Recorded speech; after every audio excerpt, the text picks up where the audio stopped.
이어서 부동산 문제 다뤄보겠습니다. 대규모 공급을 약속했던 정부의 8.4 부동산 대책 발표 1년째입니다만 시장 상황 지금 전혀 약발이 먹히지 않고 있습니다. 집값 전 월세난 개선될 조짐이 안 보이고요. 먼저 관련 영상 함께 보시겠습니다.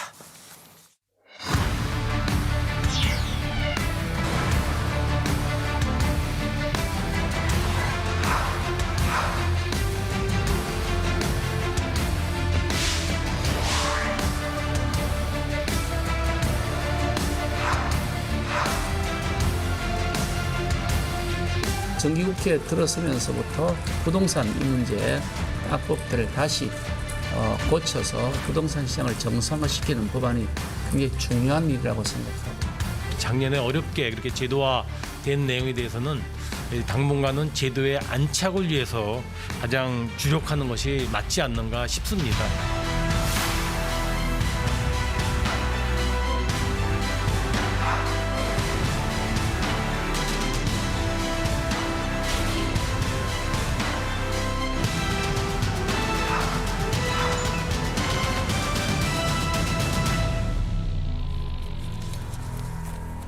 네, 부동산 이슈를 이어서 다뤄보겠습니다. 두 분의 전문가 자리에 함께하고 계시는데요. 참여연대 정책위원이시죠. 김남근 변호사 나오셨습니다. 어서 오십시오. 네, 안녕하십니까. 건국대학교 부동산학과의 심교원 교수 자리하셨습니다. 고맙습니다. 네, 반갑습니다. 반갑습니다. 하여간 뭐 부동산 문제 또 골치 아픈 일이 있으면 두 분 나와주셔가지고 설명해 주셔서 다시 한번 감사드린다는 말씀 드리고요. 앞서도 말씀드렸습니다. 8.4 대책 1년째죠. 핵심이 수도권의 대규모 물량 공급이었었는데 일단 그 8.4 대책의 핵심이었던 수도권 주요 공급 물량 한번 보실까요? 서울 지역 주요 공급 물량 신규 택지 33,000, 공공재건축 5만, 공공재개발 2만, 3기 신도시 용적률 상향을 통해서 2만 9천 채를 추가로 공급한다 이래서 총 13만 2천 가구를 공급한다 등등의 얘기가 있었고요. 올 초에 2사 대책에서 또 뭐 일부에서는 뭐 단군 이래 최대 공급 물량이다 이런 얘기까지 있었습니다만 현재 상황 먼저 심교영 교수님 어떻게 평가하시는지 대책 1년. 예, 지금 1년 봤을 때 공급 대책이 좀 많이 지연되고 있다라고 좀 봐야 될 것 같습니다. 근데 공급 대책을 보시게 되면 8.4 대책 나왔을 때 여러 표현 중에 하나가 원래 더 공급할 수 있는 게 충분히 있는데 왜 이쪽만 공급을 할까? 그게 뭔가 하면 이제 재개발, 재건축, 그다음에 이제 유휴부지 같은 게 상당히 많거든요. 예. 민간을 활용하는 것을 다 배제를 하고 그리고 나서 이제 공공 물량만 했습니다. 그 8.4 대책 때 이제 서울시 공급 물량 보면 한 30가지인가 이렇게 내놓았는데 그 중에 한 개 보면 이제 동사무소 올려서 뭐 100채 짓겠다 이 정도까지 연끌 모아서 이렇게 숫자를 만들었습니다. 그리고 그 중에 또 하나는 대규모 개발들도 있었고요. 근데 그런 것들이 지역 주민들하고의 뭐 협의 없이 중앙정부 주도로 발표하고 나서 진행이 잘 안 되고 있다라고 좀 볼 수가 있겠고. 대체로 공급 계획에 지연, 차질이 빚어지고 있다는 평가가 그렇죠. 동의하세요? 2사 대책도 마찬가지죠. 2사 대책 같은 경우에는 특히 80만 호 이렇게 얘기는 했지만 네. 정부 발표 문건을 보시더라도 거기에는 공급이라는 게 아니고 공급 추계치라고 표현됐습니다. 단순 추계를 한 것이기 때문에 뭐 잘 안 되고 있다고 보시면 될 것 같습니다. 최근에 뭐 두드러진 게 과천 뭐 청사 부지의 공급 계획이 무산이 되고 대체지로 갔다라는 거고 태릉도 지금 보면 속도가 좀 지지부진한 것 같아요. 원인이 어디 있다고 보세요? 그러니까 재개발 재건축제로 주민들이 많이 사는 곳에서의 개발은 뭐 7년, 8년 오래 걸리니까 공공기관 부지를 이용하게 되면 빨리 주택을 그렇죠. 공급할 수 있다 그래서 선정을 한 것인데 그것도 사정이 다 다르거든요. 예를 들면 조달청 부지처럼 원래 이전이 계획돼 있었던 데는 벌써 이제 확정돼가지고 추진이 되고 있는데 대부분의 부분들은 이렇게 이제 추산만을 해놓고 한꺼번에 발표를 한 거거든요. 그러니까 원래대로 하게 되게 되면 사정에 따라 지방자치단체하고 협의를 해야 되는 그런 것들도 있고 그다음에 이제 무슨 이전 계획 같은 것들을 세워야 되는 것들도 있고 하기 때문에 이제 그런 거를 다 한 다음에 이제 구체화됐을 때 하나씩 발표해야 되는 게 원칙인데 워낙 이제 시장에서 이제 30대들이 패닉 바잉에 빠져가지고 자신들이 원하는 그런 이제 그 아파트들이 잘 공급되지 않을 것이다라는 불안감이 크니까 그걸 진정시키기 위해서 이제 그 발표를 했다라는 이제 것이거든요. 그래서 또 사실 이제 어느 정도 진정이 됐죠. 그래서 8.4 대책하고 그다음에 이사 대책하면서 이제 이렇게 어느 정도 안정이 됐는데 또 4.8 재보선을 거치면서 뭐 또 오세훈 시장 뭐 이런 분들이 또 재건축 재개발 같은 거 활성화시키겠다 그러니까 그게 또 개발 사업을 자극하면서 또 집값을 부추기게 되고 또 선거가 끝난 다음에 또 여당에서는 뭐 부동산 특위를 만들었는데 뭐 종부세도 완화하겠다 그러고 대출 규제도 완화하겠다 그러니까 이제 다시 어떻게 보면 집을 사라 기다리라가 아니라 집을 사라 이렇게 이제 신호를 보내는 거잖아요. 그러니까 다시 이제 그런 게 자극이 되면서 다시 집값이 오르는 국면으로 전환이 된 것 같습니다. 하여간 시장 안정과는 좀 거리가 먼 오히려 그 반대 방향으로 가고 있는 현재의 그 부동산 시장 상황 지표로도 확인이 되고 있는데요. 한번 보여드릴까요? 최근에 매매 가격 상승률, 그러니까 8.4 대책 이후에 서울 경기 지역 이렇게 집값 오르고 있다라는 거고요. 또 하나 지난주 주간 상승률이 말이죠. 아파트값 상승률이 9년 만에 최대였다라는 거고 수도권 9년 만에 최대, 서울은 1년 7개월 만에 지금 상승폭이 최대 폭을 기록하고 있다라는 저희들도 보여드리기가 죄송할 정도의 그런 현재 아파트 시장 상황인데 심 교수님 이게 지금 방금 김 변호사께서 여러 가지 요인들 그 복합적인 요인들이 작용했다라고 말씀했는데 이게 지금 언제까지 오르는 겁니까 대체 이렇게까지 쉼 없이 오르는 거? 뭐 당분간 오를 가능성이 크다라고 더 올라요, 보입니다. 앞으로도? 왜 그런가 하면은 최근에는 이제 정부에서 말하는 유동성이라든가 그런 것들도 약간의 영향이 있겠지만은 최근에 오르는 것은 거의 뭐 임대차 입법 때문에 오르는 것 같습니다. 임대차법. 임대차 지난해 입법이 통과된 작년 거 말하는 7월 거죠? 29일인가 뭐 통과됐을 겁니다. 근데 제가 그래프를 몇 개 들고 왔는데 그래프를 한번 보시면은 충분히 이해가 될 것 같습니다. 잠깐만요. 혹시 이거 카메라 클로즈업 볼수 해주실 수 있으세요? 있으세요? 네. 여기 그래프를 네, 보시면 천천히 설명해 주십시오. 예. 예, 여기 제가 가운데다가 이제 그 임대차 입법 통과일이라고 제가 표현한 게 있습니다. 다시 한번 설명해 예, 주시겠어요? 임대차 입법 통과일이라고 이렇게 표현된 게 있어요. 저 줄 그어져 있는 게 예. 임대차법 통과 전후네요. 통과 전후가 되는데 네. 사실 이번 정부 처음 출발점을 100으로 봤을 때 임대차 입법 통과 전까지는 뭐 오르다 내리다 했습니다. 근데 서울 아파트 매매 가격인데 이 이후에는 거의 뭐 폭등하는 형세로 나타나고 있다. 이게 뭐 이건 뭐 다른 이유를 대기가 상당히 어렵습니다. 한두 달 사이에 무슨 일이 벌어졌길래 그래프가 이렇게 갑자기 바뀌느냐. 그리고 두 번째 그래프를 한번 보시면 요건 더 이제 충격적인데요.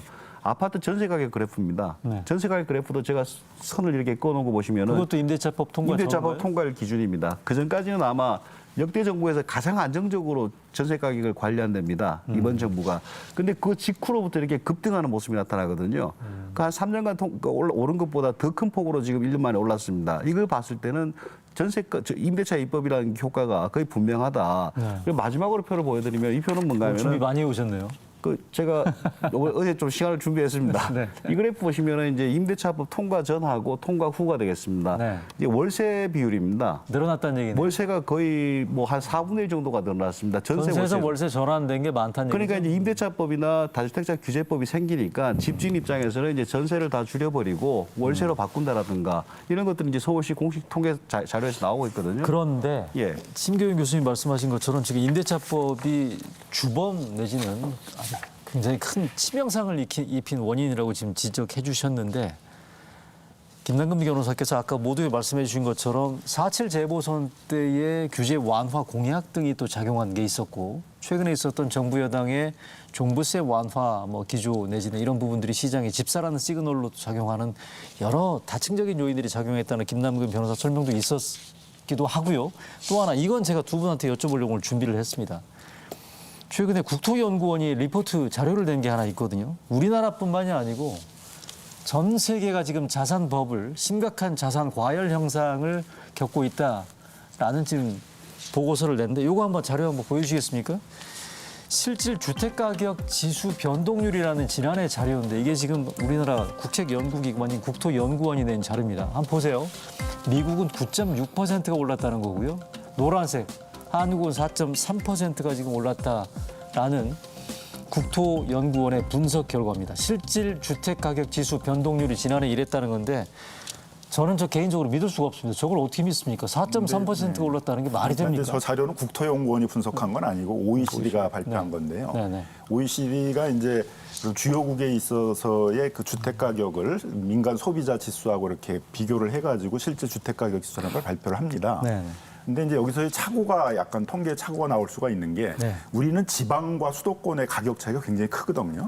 저 합쳐서 한 거죠. 그리고 수도권에서도 아파트의 가격하고 다른 빌라 이런 데하고의 가격 상승률의 차이가 큰 거죠. 네, 네. 그러니까 우리는 전국적으로 평균을 해버리면 저렇게 통계가 나오는데 주로 이제 주택난의 문제들이 논란이 많이 되는 것들이 젊은 중산층들이 많이 선호하는 수도권의 아파트 부분인데 수도권의 아파트 부분들은 뭐 월등하게 많이 오른 거죠. 그럼요. 그러니까 그런 거로 비교해 보게 되면 이제 저 지수들이 이렇게 체감이 안 되는 그럼에도 측면인 불구하고, 건데 네. 다른 나라들은 이걸 이제 전국적으로 하게 되면 상대적으로 이렇게 지역적 편차가 크지 않게 오르고 하다 보니까 한국이 상대적으로 좀 낮게 오른 것처럼 보여지는데 수도권의 아파트를 중심으로 하면 굉장히 많이 오른 거죠. 아니 제가 저걸 다시 한번 보여주시겠습니까? 저 그래프요? 김 변호사님 말씀도 이해가 되고요. 자 일단 그 주택가격 지수 변동률인데 미국이 9.6, 우리가 4.3이지 않습니까? 그러니까 전국, 지방, 수도권 가리지 않고 다 통합해서 조사한 거고요. 아파트, 빌라, 단독주택 다 포함해서 지금 저만큼 올랐다는 부분들이기 때문에 착시 현상이 발생할 수밖에 없다는 건데 맨 왼쪽 미국 한번 보시겠습니까? 9.6%인데 자 그럼 미국은 뉴욕의 맨하탄도 그다음에 미국의 이를테면 중남부 지역의 뭐 이를테면 지역 이를테면 그 도시화가 좀 덜 진행된 지역들까지 다 포함해서 9.6% 올랐다는 걸 보면 이게 지금 전 세계적으로 돈이 많이 풀린 게 실질적으로 근본적인 원인이 될 수도 있지 않겠나라는 그런 분석도 가능한데 우리 신 교수님 어떻게 보십니까? 뭐 임기 초반부터 전문가들이 그런 걸 많이 지적을 했습니다. 근데 임기 아니, 그러니까 초반에 우리만 이렇게 오른 게 아니기 때문에 임기 초반부터 그걸 지적했는데 우리는 그 얘기를 듣지는 않고 다주택자 투기꾼 문제에 대해서 정책을 이렇게 끌고 왔고요. 그리고 저런 숫자를 볼 때 제일 조심해야 되는 거는 뭐죠? 우리 숫자하고 그 숫자하고 절대적으로 비교하는 겁니다. 저 숫자를 공통된 기준에 만드는 게 아니고 우리나라는 우리나라에서 아니 근데 올리고 미국, 일본도 2배 이상 오른 데 미국은 있습니다. 미국대로 올리는 거예요. 숫자 기준이 다 달라요. 네. 그래서 절대적 비교는 큰 의미가 없고 네. 과거의 추세와 봤을 때 더 올랐냐 적었냐를 보는 숫자지 일방적으로 똑같이 이건 뭐 2% 1% 이렇게 보는 거는 그건 통계를 정말 잘못 보시는 오류다라고 볼 수 있겠습니다. 그리고 최근에 어떤 통계를 보더라도 네. 그 한 2년 3년 전부터 나이트 프랭크라는 데는 이제 대도시 위주로 하는 데가 있습니다. 네. 거기는 우리나라가 뭐 한 50개 대도시 중에서 넘버 1, 2, 3에 들어간다. 이 정도로 나오고 있고 지방 같은 경우에 상대적으로 안정적이었지만은 네. 작년 임대차 입법 통과 이후부터는 지방마저 아파트가 상승세로 돌아섰습니다. 최근 한 4년 동안 계속 하락했거든요. 네. 그래서 물론 작년 재작년까지 보게 되면은 우리나라 상승률이 해외 상승률보다 그리 높지 않다라고 볼 수 있겠지만은 최근에는 대도시를 위주로 해서 폭등하는 것은 아주 세계적으로 좀 아주 높은 수준에 속한다 이렇게 해석할 필요가 있습니다. 알겠습니다. 그래서 그래서 OECD도 이제 이게 국토연구원 자료가 아니고 OECD가 분석한 그렇죠. 건데 OECD OECD도 분석 자료를- 30년 내에 지금 최고로 주택 가격이 전 세계적으로 많이 오르고 있다라고 지적을 하고 있고 예. 그래서 이 과잉 유동성에 대해서 대책을 세워야 된다라고 지적을 하고 있기 때문에 네. 아마 전 세계적으로 코로나19 국면이 끝나면은 이제 이 과잉 유동성 문제를 해결하기 위해서 네. 뭐 금리 인상이라든가 대출 규제라든가 아마 이제 그런 대책들을 막 이제 그렇겠죠. 내놓을 이제 전망이 있는 거죠. 그래서 최근에 정부 당국에서 아주 잇따라서 발신음을 내고 있는 게 집 사지 말라는 거 아니겠습니까? 부총리, 총리, 국토부 장관, 금융위원장까지 나서가지고 지금 집 사면 큰일 난다라고 경고하고 있습니다. 관련 녹취 한번 들어보실까요? 네. 지금은 불안감에 의한 추격 매수보다는 진중하게 결정을 해 주셔야 할 때라고 보여집니다. 지금 정상적인 상황을 벗어나서 좀 그 비정상적인 그 상태로 고평가되어 있는 이 부분이 그 지속이 된다면 나중에 그 조정 국면을 네. 맞이하는 것은 시기의 문제, 진폭의 문제지 언젠가 온다. 그래서 지금은 너무 과열돼 있고 자칫하면 지금 뭐 영끌이라고 합니까? 이 교란된 시장에 들어오시는 특히 젊은 층들한테 잘못하면 큰 피해가 갈 수 있다. 그래서 김남근 변호사님 어떻습니까? 저 집 사지 말라는 경고. 뭐 정부 당국자 입장에서는 해야 되는 이제 그런 역할이라고 생각을 합니다. 이제 일본 같은 경우가 그 1985년에 미국하고 프라자 합의를 한 다음에 이제 1년 사이에 86년도에 5번에 걸쳐가지고 금리를 절반으로 내리거든요. 5.0에서 2.5%까지 내렸는데 그래서 80년대 말에 굉장히 버블이 많았습니다. 그래서 선제적으로 금리를 인상해야 된다는 얘기들이 많이 있었는데 미루다가 89년에서 90년 그 1년 반 사이에 급격하게. 한꺼번에 2.5에서 6%까지 2.5배로 올렸거든요. 한꺼번에 와장창 붕괴돼 버리지 않았습니까? 예. 그래서 이제 그때 얻은 교훈들이 그 경제가 회복되는 시점에 한꺼번에 올리는 게 아니라 그때 미리 선제적으로 올릴 필요가 있다는 거고 아마 그런 측면에서 한국은행의 경우에 있어서도 코로나19 경제 국면이 이제 끝나서 금리를 올려야 되기에 앞서서 네. 선제적으로 좀 몇 차례 올려야 된다 이제 이런 얘기를 하는 것 같고요. 그게 아마 올해 내 한 5.0% 정도는 올리지 않겠나 두 번에 걸쳐서 0.5% 그러니까 0.5%. 그 퍼센트 큰일 납니다. 0.5%씩 이제 0.25%씩 해서 이제 두 번 정도 올려야 되는 거 아니냐 이제 그런 이제 얘기들을 하고 있는 것이라고 보여지고요. 다만 이제 그 정도 올려가지고 집값에 영향을 미치겠냐 하면 그것만 가지고는 어렵겠죠. 그렇죠. 그러니까 그것만 가지고는 어려울 텐데 그래도 이제 신호를 주는 거죠. 금리가 계속 오를 가능성이 있으니까 이 저금리를 바탕으로 해가지고 금리에 대한 별로 부담 없이 돈을 많이 빌려서 집을 사고 이런 거에 대해서는 이제 조심해야 된다라는 경고를 이제 주려고 하는 것이니까요. 그건 뭐 그 부동산 정책하고 좀 거리가 있는 한국은행장 같은 얘기들 하고 있고 맞습니다. 지금 금융위원장이 되신 분도 이제 금융통화위원회에서 금리 인상 이런 걸 이제 계속 주장하시던 분이 오늘 금융위원장이 된 거니까 좀 전체적으로 그런 기조로 가고 있다라고 봐야죠. 이제 그렇다고 그러게 되면은 미래를 예측을 해서 지금의 행정 당국자들의 입장에서는 이제 금리도 앞으로 오를 가능성이 있고 그러니까 이렇게 그 저금리를 그대로 장기화될 거라고 믿고 그 빚을 많이 내서 집 사는 거에 대해서는 조심해야 된다는 그런 경고를 줄 필요는 있다고 생각합니다. 저 경고 어떻게 보시는지 심기호 저는 교수. 그 경고를 보면서 국민들이 어떻게 받아들일까가 제일 중요한 것 같습니다. 집권 초기부터 계속해서 집 팔아라, 집값 떨어진다, 6개월 지나면 떨어진다, 4개월 지나면 안정된다. 뭐 장관부터 청와대 고위관리까지 계속 그 얘기를 해왔거든요. 지금 이 얘기 한 번 더 하는 게 무슨 효과가 있냐는 게 하나가 있고 네. 또 하나는 최근에 이제 이렇게 뭐 총리, 뭐 부총리, 네. 뭐 금감위원장까지 뭐 퍼펙트 스톰까지 언급하고 있습니다. 그렇죠. 그분들 위치는 어떤 위치인가 하면요. 그런 경제 충격이 왔을 때 그걸 막는 위치입니다. 막아야 될 위치에 있는 분이 마치 그걸 조장하는 듯한 발언을 하는 것은 굉장히 나쁘고 그리고 그 예를 든 게 이제 IMF나 설마 조장이 하겠습니까? 그 설마 그렇게 저도 근데 그런 얘기를 입에 담는다는 것 자체가 그러니까 그 시장에서 생각하는 것보다 더 큰 폭으로 떨어진다. 그 폭이 뭐냐? IMF하고 금융위기거든요. 네. 그런 시기를 비교한다는 것 자체가 저는 경제 수장이 그걸 막아야 할 수장이 그걸 하는 게 과연 타당하냐부터 시작됩니다. 어디만큼 집이 뭐 집값이 그렇게 힘들었으면 그렇게 하냐 한편 이해는 가지만요. 그래서 정상적으로 풀어가면 충분히 풀 수 있는데 이제 뭐 하다 안 되니까 협박인지 업소인지 그까지 가는 게 아니냐 그런 생각이 듭니다. 자, 그러면 IMF 조금만 때는 더. 금융위기처럼 그렇게 떨어지면 오히려 정부가 개입을 하겠죠. 그렇게 많이 안 떨어지게 하려고. 근데 지금 말씀하시는 거 보면 그런 걸 근데- 얘기하고 계세요 지금. 근데 지금 이제 어쨌든 젊은 사람들이 빚을 많이 내가지고 집을 사는 그런 현상들이 있으니까 네. 지금 같은 저금리가 계속된다라는 보장이 없으니까 그런 그렇죠. 거에 대해서는 조심해야 된다는 경고를 줘야죠. 그건. 자, 그러면 우리 조금만 금리 얘기 좀 더 해보겠습니다. 아까 우리 김남금 변호사께서 말씀하신 하는 기준금리 인상이 임박했죠. 아마 나오는 얘기를 들어보니까 26일 날 금통위가 잡혀 있는데 이 자리에서 0.25%포인트 인상이 거의 기정사실화되는 것 같아요.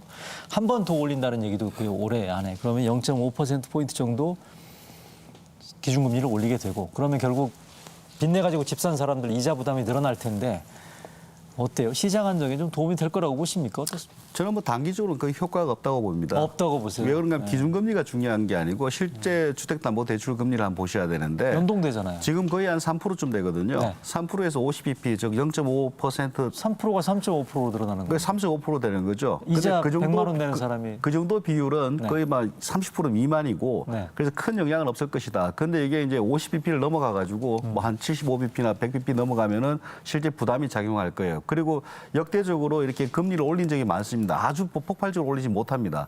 집값 잡으려고 그렇게 올리다가 뭐 경제가 다 경기 죽죠, 망가지는 경기가. 거니까. 네. 그래서 올리더라도 천천히 올릴 텐데 역대 정부에서 올린 것들을 보게 되면 올렸을 때 다른 거시경제 요인에 따라서 오히려 상승한 사례들이 대부분입니다. 물론 이제 연구를 보게 되면은 금리를 올리면 집값에는 하방 압력을 받는다는 게 아주 일관된 연구예요. 근데 수요 요소라든가 공급 요소에는 다른 요소들이 훨씬 많거든요. 그래서 결과적으로 금리 상승이 집값 하락으로 연결되지 우리나라 역사에서는 거의 없다라고 보시면 그런가요? 됩니다. 근데 우리 김남근 변호사님 말씀하신 것처럼 시장에다가 지속적으로 금리가 더 올라간다라는 시그널을 주게 되면 빚내서 집 살 욕망은 좀 이를테면 억제시킬 수 있는 그런 효과가 있지 있겠죠. 않을까요? 그러니까 집값이 계속 오르는 상태 속에서 뭐 0.25씩 두 번 올렸다고 그래가지고 그게 바로 그렇죠. 즉각적으로 단기간에 효과를 주기는 이제 어렵겠죠. 이제 그렇게 되겠지만은 앞으로 지속적으로 금리가 오른다는 신호를 주는 거기 때문에 당연히 이제 빚을 많이 내서 집 사는 거에 대해서는 제어 장치가 될 수 있을 것이고요. 장기적으로는 이제 집값 안정에 영향을 미칠 것이라고 예상합니다. 그렇게 보십니까? 그러면 제가 오늘 개인적으로 궁금해서 제 경험을 기반해서 말씀을 드려볼게요. 앞서도 집값 계속 최근에 뭐 더 오르고 있다라는 거고 이게 지금 끝없는 집값 상승으로 지금 저희들이 걱정하는 거를 모두의 말씀을 드렸습니다만 지금 금리 인상이 임박했다라는 거 아니겠습니까?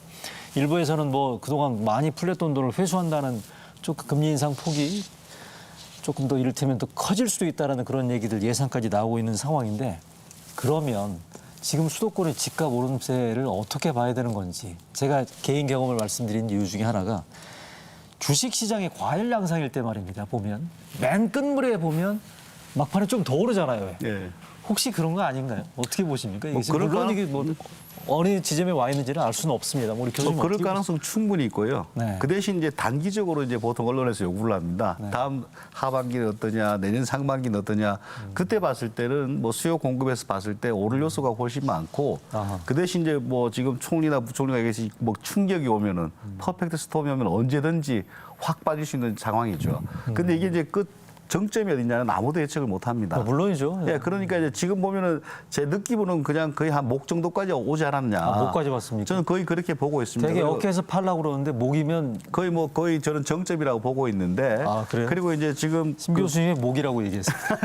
근데 목에 갔다가 또 키가 크기 때문에 좀더 또 올라가고. 조정받았다가 또 올라가고 아이고, 계속 저런. 그런 식으로 계속 그래프가 움직입니다. 한 내릴 100년. 때는 뭐 바닥인 줄 알았더니 지하로 떨어진다는 그런 개념하고 비슷한 얘기죠. 그러니까 뭐 목인 내릴 줄 알았더니. 때는 보면 주택 같은 경우에는 네. 다른 자산하고 좀 달라서 내릴 때 하방 경직성이 어느 정도 확보가 됩니다. 네. 뭐 주식처럼 그렇게 뭐 떨어졌다가 더 떨어지고 그런 경향은 별로 없습니다.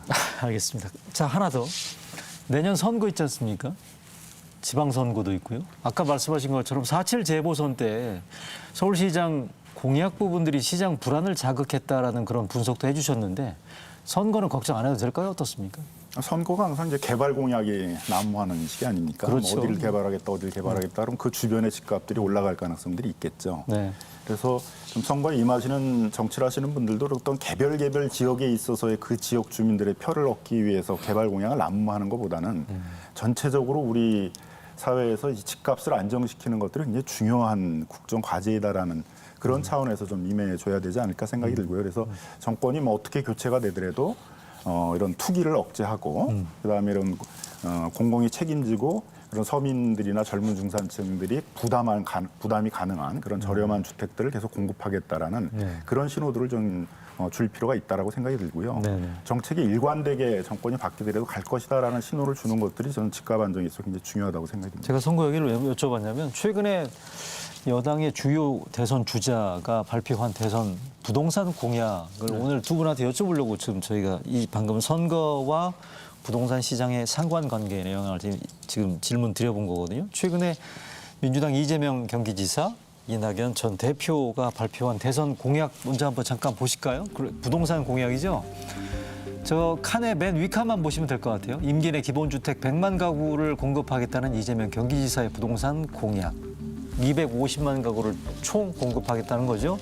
이낙연 전 대표, 전 총리죠.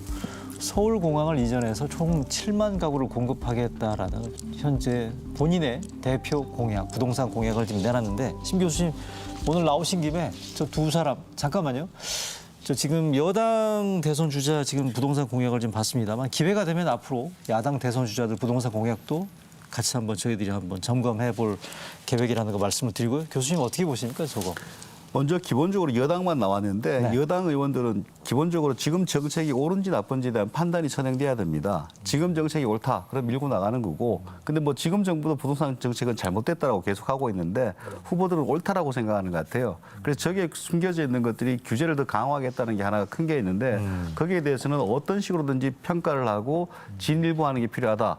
그리고 지금 나와 있는 걸 보게 되면 기본주택 100만 채 정도인데 이재명 지사. 예, 이재명 지사님 같은 경우에는 기본주택 100만 채인데 지금 현재 공공임대주택 한 채당 한 1억 2천만 원이 재정 투입되고 있습니다. 아하. 뭐 100만 채를 적게 보더라도 한 100조 이상이 투입되는 게 아니냐. 부담 주체는 누군가 해야 됩니다. 이재명 지사는 뭐 개발공사는 부담 없고 관리공사, 매입공사가 부담한다는데 누군가는 부담해야 될 돈이다. 돈만 많으면 가능하다고 보여지고. 탄소세랄지 국토보유세를 야, 근데 뭐 돈을 있으니까 구해오면 되는 거죠. 네네. 근데 대략 한 100조 이상은 들 가능성이 높다. 그런 게 제가 보기에 재원. 재원은 어디선가 끌어오면 되는 겁니다. 뭐 다른 걸 포기하고 가져올 수도 있고. 그다음에 또 하나는 이제 이낙연 후보 같은 경우에는 뭐 7만 원 성남공항을 하겠다는 건데 서울공항. 예, 서울공항, 성남공항, 서울공항, 네, 성남에 있는. 예, 그렇죠.